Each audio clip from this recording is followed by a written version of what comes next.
This one is my son's favourite dish, so I'm making this film mostly so that he can follow it and cook it for himself. It's roast chicken with pasta with a sage lemon sauce. I've got some chicken thighs roasting in the oven. Other ingredients you're going to need is some tagliatelle or pappardelle, a little splash of wine.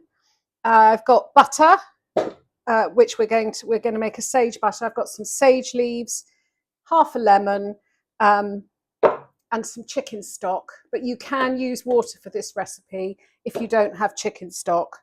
Okay, let's get cooking. So my chicken thighs are quite big. So I'm going to roast those for 40 minutes at 200 degrees. If you're making this for a family, why not just roast a whole chicken? Because you'll see what we're going to do with the roasting tin that you've cooked the chicken in. So yes, by all means, use a whole chicken and then chop it up into pieces when you serve. For now, I am gently melting some butter, about 25 grams. Separate the leaves from the stalks.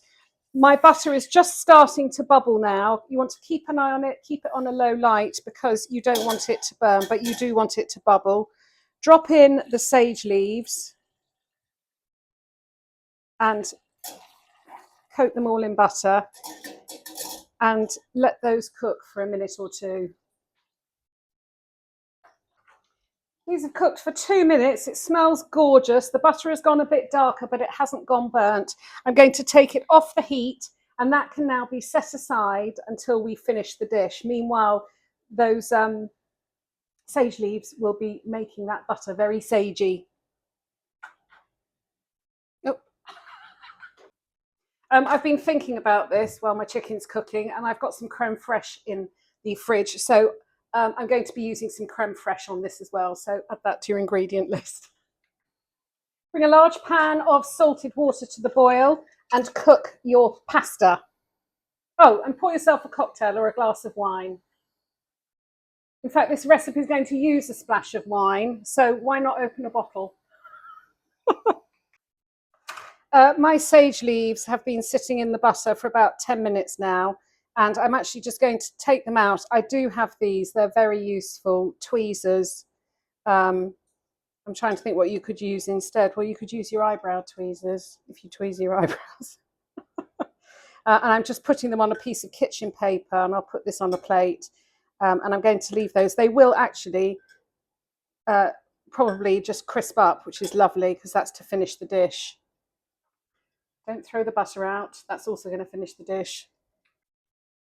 As always, reserve a sort of a cup of the cooking water. You may or may not need it, but it's so useful with pasta sauces. And drain your pasta, set it aside. Don't wash up the saucepan because we're going to finish the sauce in that. I do feel I should share everything that I do. So when I'm cooking pasta ahead of time, which is going to get reheated in the sauce, I do put a little drizzle of olive oil on it and a really good grinding of pepper. That may be right or wrong, I don't know, but that's what I do, and that's the chicken done. Okay, that's my chicken done. It's fantastically crispy, as you can see. I'm just going to pour off what is basically fat or schmaltz. Oops, I need to turn that off.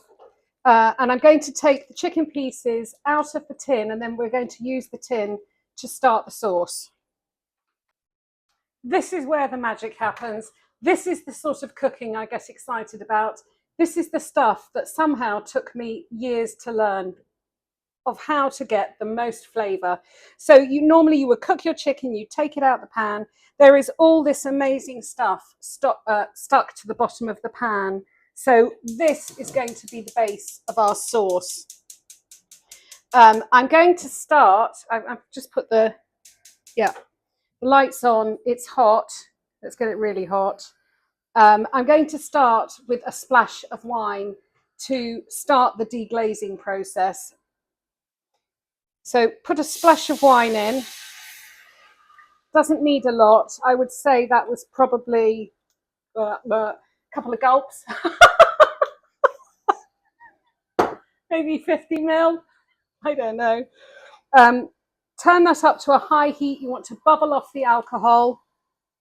You are obviously having to cook on quite a big space. It won't take long.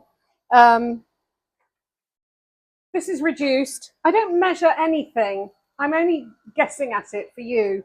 At this point, if you don't have chicken stock, by all means, you can use water because you're going to get some flavour. But I'm going to put in, I think, about 100 ml. This is my homemade chicken stock, so there is no salt in it. And I'm going to let that bubble. As it starts to bubble and heat up, the point of this is that you can use, I thought about what spatula should I use. I don't want to use a silicone one because there's not enough scraping action going on, and I don't want to use a metal one because the noise of metal on metal will set my teeth on edge. So I find a wooden scraper. So I can just start now. Some of the stuck on. You need oven gloves at the ready because this pan is very hot. It's sitting. So some of it's coming loose, but I'm not going to rush it. I'm just going to let the hot liquid do its work and release all those lovely flavors. Can you see how excited I am? Okay, I'm going to turn the heat off. So the other benefit of this, honestly, it's got so many benefits, is that it makes washing up so much easier because you've just unstuck everything that's stuck to your roasting tray. I'm now going to pour this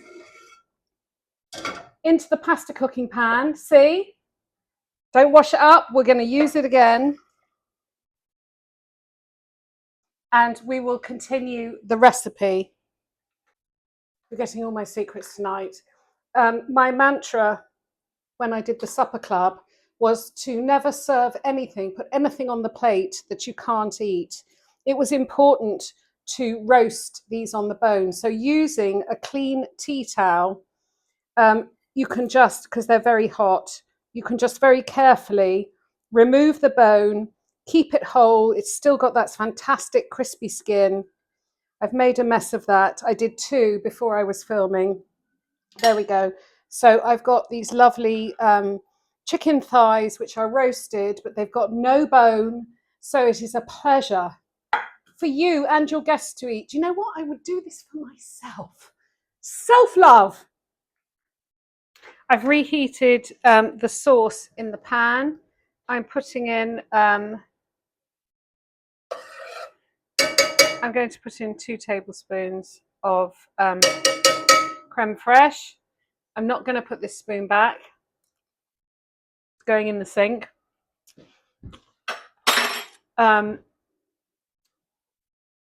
If you haven't got creme fraiche, sour cream I don't think would work. So I would use, this would be lovely with cream also, heavy cream as you call it in America.